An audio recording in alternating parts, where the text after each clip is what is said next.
Hello, my lovely duckies, and welcome to the Boneyard. And as always, I am your host, Caster. And also, welcome to the second episode of the Retro Roundup. Oh boy, it's been kind of scarce. Old Caster hasn't been able to go out and retro hunt like he used to could. But we got some goodies here.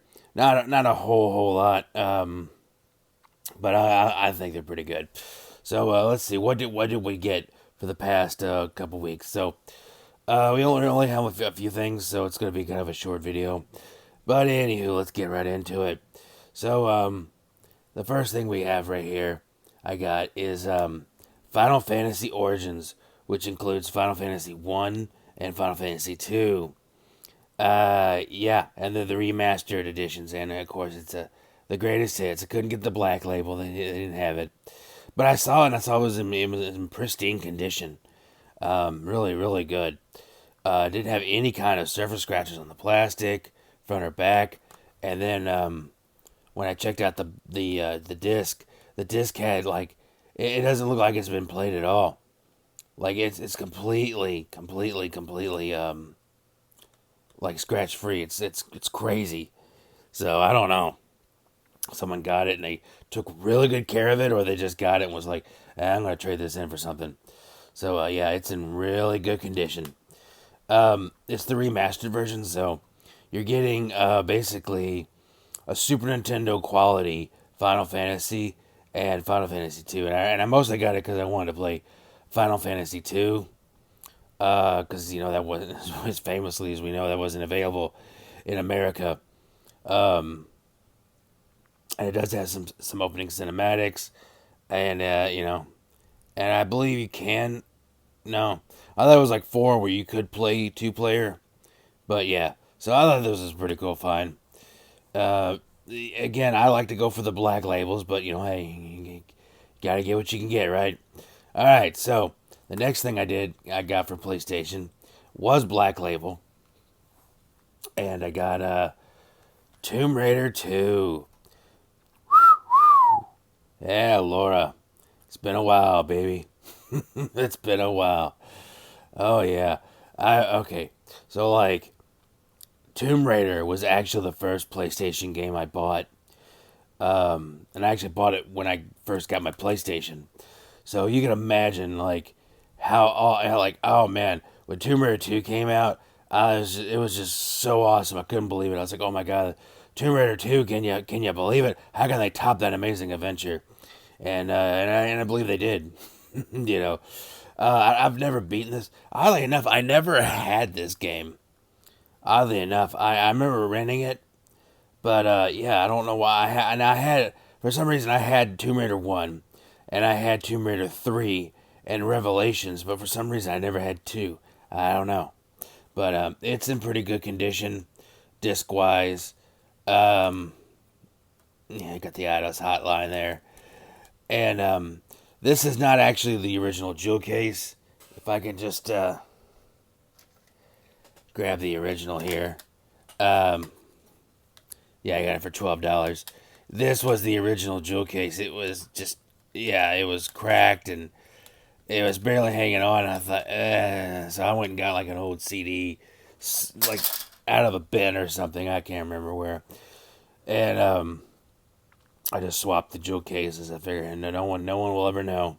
So yeah, it looks a lot better now. And yeah, Laura's back. Oh man, I tell you what, this was my waifu back in the day. I thought that was the sexiest thing alive, but now I'm just like, oh man, look at them polygons. This is oh, but yeah, really awesome.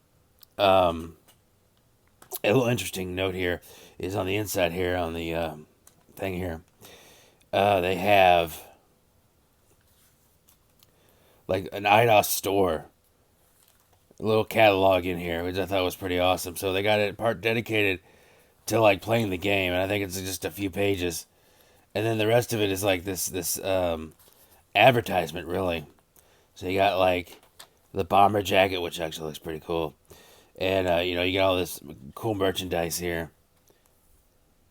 Yeah, I mean IDOS went all in on this here, so And then they got the where you can order merchandise, and they got this cool registration card that's still in here. These are the things that, oddly enough, these are the things in retro gaming that actually add prices or adds value to like stuff. So, you know, any inserts or anything like this is always a plus. So don't throw these out. Keep them. Yeah, then yeah. For those youngins out there, yeah, this is how we got our gaming information back in the day was through gaming magazines. Electronic Gaming Monthly. I think I was actually subscribed to them.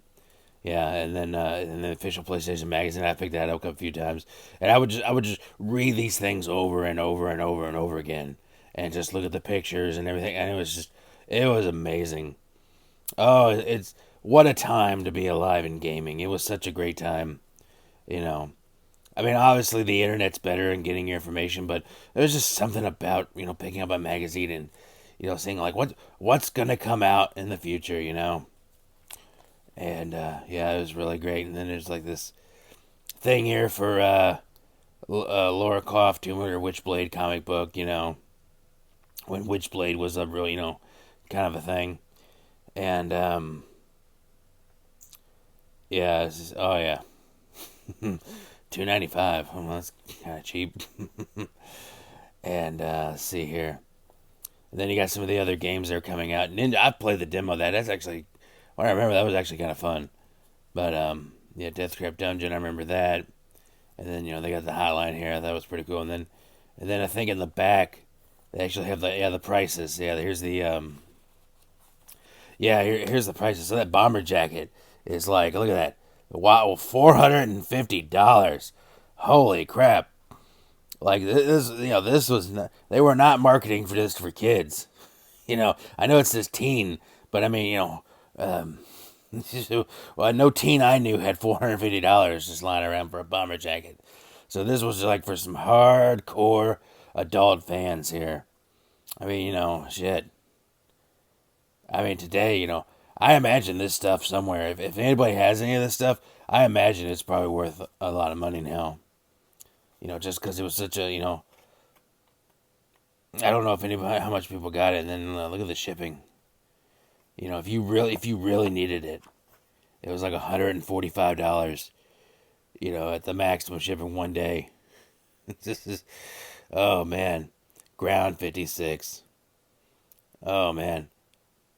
That seems about right today, but holy shit, look at that sales tax. Good God Almighty. Oh my God. That's just crazy. Anyways, yes, I thought that was actually pretty cool. It's what, $200 for a backpack? Holy crap. But yeah, I would have loved to have some of this stuff. Oh, and little side note here. Fighting Force, I actually played that. It's kind of a shit game, but anywho, okay, the story behind Fighting Force is actually I think Sega was working with Eidos. I'm not sure.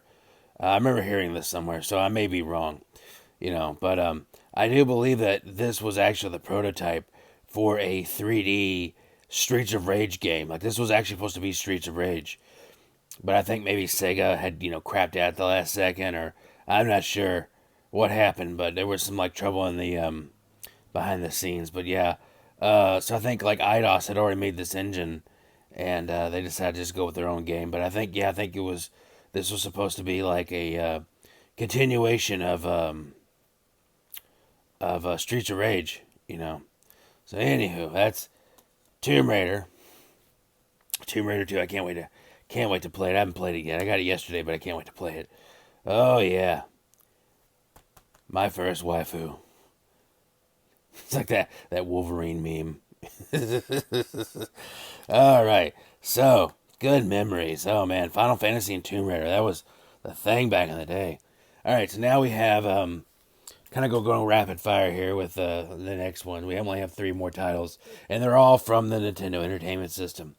And I picked these 2 up today or yesterday. I picked up the Cybernoids, the fighting machine, and I picked it up because I had no idea what the hell this was, but the label looks so familiar to me.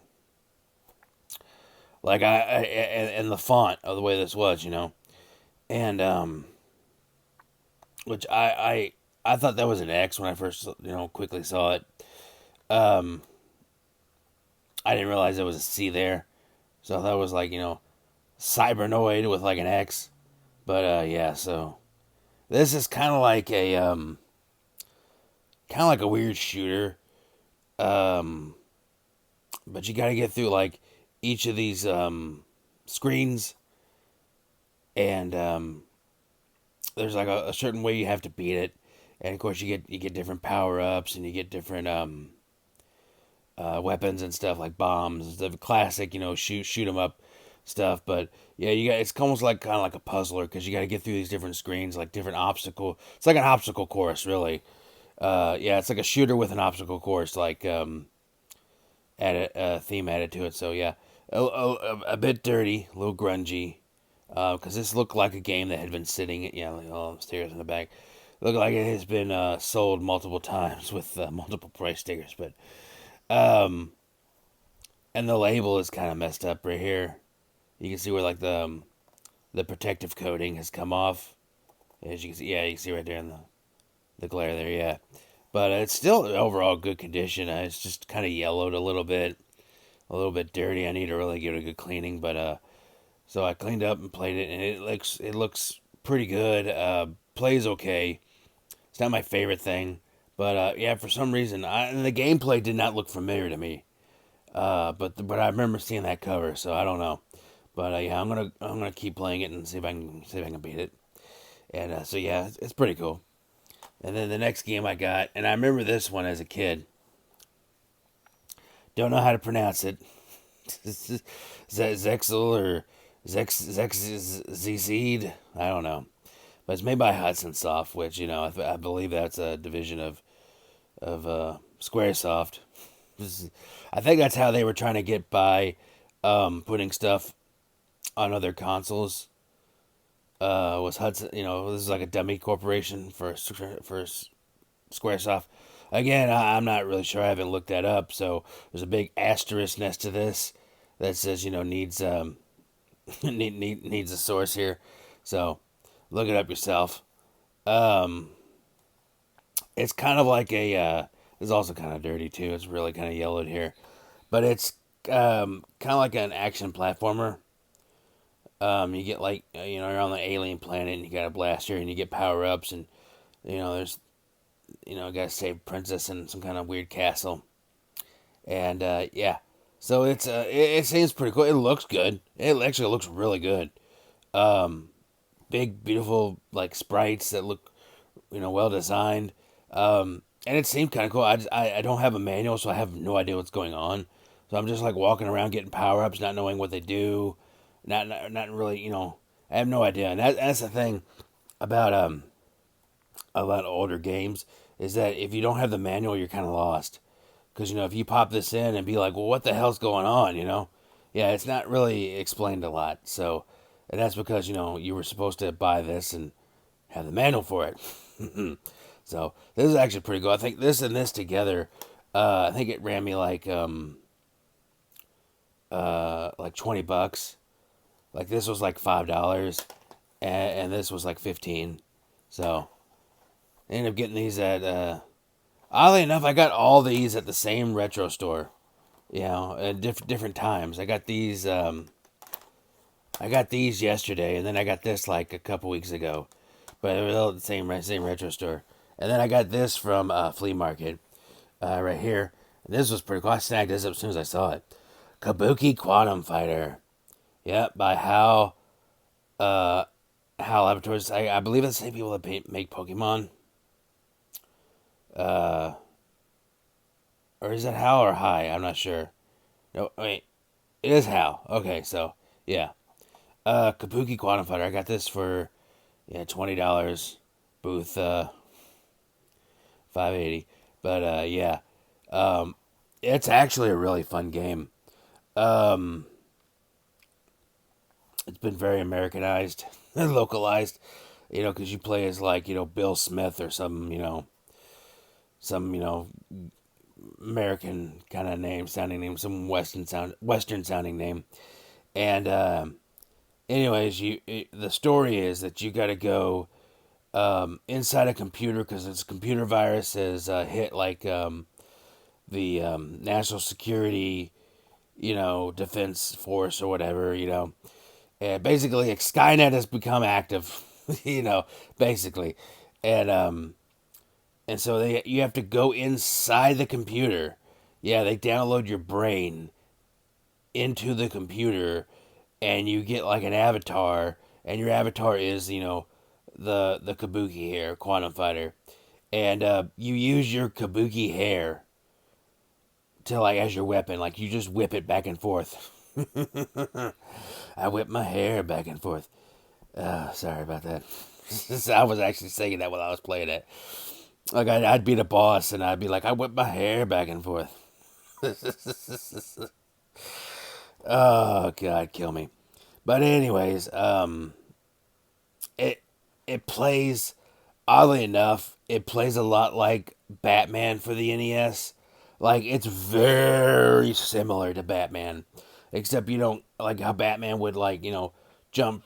You could jump from ledge to ledge, kind of ricochet.